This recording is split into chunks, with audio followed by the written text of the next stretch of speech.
Hello dear friends. इस video में हम लोग बात करेंगे एक बहुत ही अच्छा कोर्स जो कि बी फार्मा है, बी फार्मा के बारे में। क्योंकि एक दो कमेंट्स वगैरह भी देखे थे और भी लोग बोला था कि बी फार्मा के बारे में कुछ बताइए, तो वो अपना ये जो वीडियो है डेडिकेटेड टू बी फार्मा। मतलब इस वीडियो में हम लोग बात करेंगे किसके बारे में, बी फार्मा के बारे में, जिसका फुल फॉर्म होता है ना बैचलर ऑफ फार्मेसी। क्या होता है? Bachelor of pharmacy. तो सबसे पहला बी फार्मा कोर्स जो होता है, तो आपको तो सबसे पहले ये पता होना चाहिए ना कि आखिर ये बी फार्मा होता क्या है, इसमें हम लोग किसके बारे में पढ़ेंगे, मतलब कि इसमें जानने को क्या मिलेगा वो।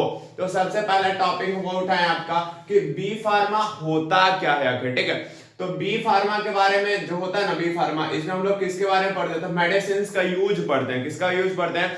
जैसे कोई मेडिसिन है तो उसका कहाँ यूज होता है, इसके बारे में। जो जो अलग अलग बहुत सारे मेडिसिन है तो सबका यूज कहाँ पे, किसका यूज होता है, इसके बारे में। दूसरा, कंपोनेंट्स ऑफ मेडिसिन। जैसे देखो कोई भी मेडिसिन आप खरीदते हो तो आप देखना ना, उसके रैपर पे उसका कंपोनेंट्स लिखा रहता है कि किसमें कौन कौन कंपोनेंट भरा हुआ है। तो यहाँ पे आपको बताया जाएगा ना कि किस मेडिसिन में कौन सा कंपोनेंट यूज करा जाता है, उसके बारे में बताया जाएगा। दूसरा, रेशियो ऑफ कंपोनेंट। जैसे देखो एक मेडिसिन में आप बहुत सारा कुछ यूज करके उसको बनाए, आप रैंडम अमाउंट जिसको बोलते हैं रैंडम अमाउंट, उसमें आप नहीं डाल सकते हो। जैसे सबका ना एक रेशियो फिक्स होता है कि इतना ये इतना ये इतना ये, तो सबके बारे में आपको एक कंपोनेंट का जो रेशियो होता है ना वो फिक्स होगा हमेशा।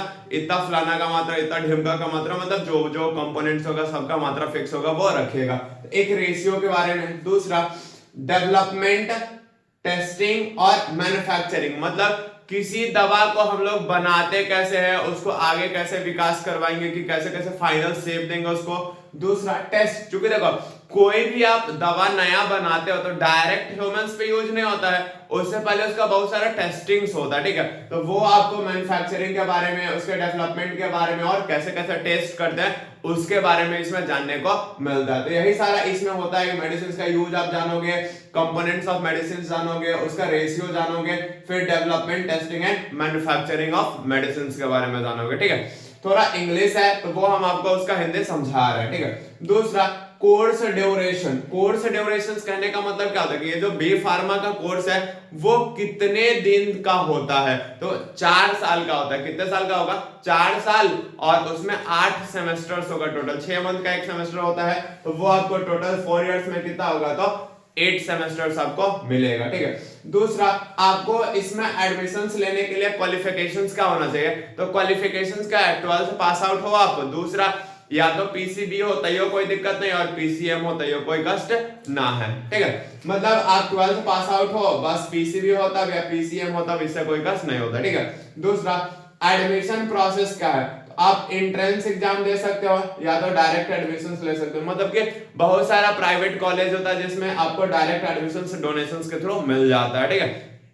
दूसरा, एंट्रेंस एग्जाम जैसे नीट सीयूईटी होता है ना, उसके थ्रू भी इसमें एडमिशन होता है। तो वहां पे आप जब एंट्रेंस दो के जाओगे तो आपका फी कम होगा। गवर्नमेंट कॉलेज में चले गए तो और भी कम हो जाएगा, या प्राइवेट कॉलेज का एंट्रेंस दे के जाओगे तो फी थोड़ा कम होगा, और डायरेक्ट एडमिशन लोगे तो आपका फी थोड़ा उसके कंपैरिजन में हल्का सा ज्यादा होता है। ठीक है।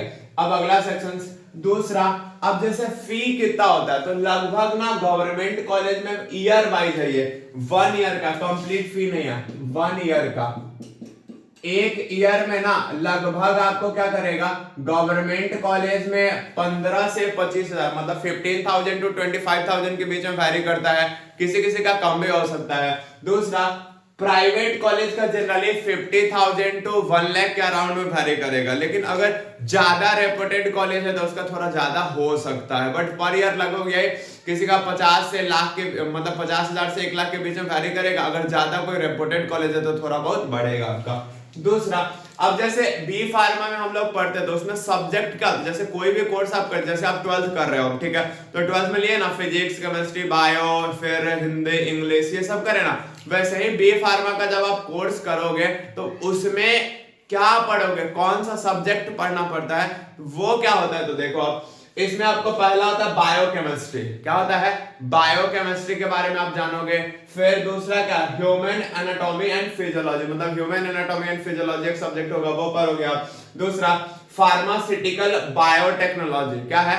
Pharmaceutical biotechnology. जैसे 12th में हम लोग बायोटेक्नोलॉजी पढ़े हैं ना कि कैसे कैसे रिकॉम्बिनेंट का यूज करके हम लोग कुछ नया नया डिजीज रेसिस्टेंट प्लांट हो तब, या फिर इल्ड बढ़ाने का कोशिश हो तब, इंसुलिन बनाने का प्रोसेस हो तब, वो वाला प्रोसेस इधर होगा। दूसरा फिर फार्मास्यूटिकल मैथ्स बायोस्टैटिक्स। जैसे देखो ना ये रेशियो वगैरह कहां से आएगा, मैथ्स सही ना आएगा तो वो रेशियो के बारे में, मतलब टोटली ये कोर्स में ना ये 4 सब्जेक्ट के बारे में आपको क्या करना पड़ता है, पढ़ना पड़ता है। ठीक है, अब इतना सारा हम पढ़ ले, मान लो अपना कोर्स कंप्लीट हुआ, तो भैया हम जीवन में फिर काम क्या करेंगे, ये भी तो इंपॉर्टेंट है ना, पता होना चाहिए ना।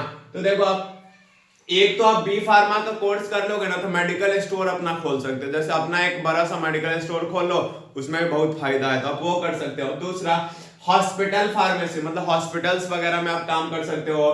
फिर हेल्थ केयर सेक्टर, मतलब कि जो स्वास्थ्य विभाग वगैरह होता है उधर आप थोड़ा बहुत जा सकते हो। फिर एजुकेशनल सेक्टर, जैसे मान लो बी फार्मा पर है, अब आपको टीचर बनना है तो आप क्या करो, बी फार्मा तो करे ही हो, उसके बाद एम फार्मा करो एंड देन पीएचडी कर लो। क्या करो, बी फार्मा कंप्लीट हुआ फिर M pharma and then PhD करो, और फिर बी फार्मा एम फार्मा के स्टूडेंट्स को पढ़ाना स्टार्ट कर दो। तो ये सब चीज आप कर सकते हो, मतलब ये सब कर लोगे तब कि जिस कॉलेज से पढ़ रहे हो आप उस कॉलेज में हो तब, या किसी दूसरे अलग कॉलेज में आप ट्राई कर सकते हो, वहां एज ए लेक्चरर आप ज्वाइन कर सकते हो। तो ये था अपने बी फार्मा के बारे में। किसके बारे में, बी फार्मा के बारे में।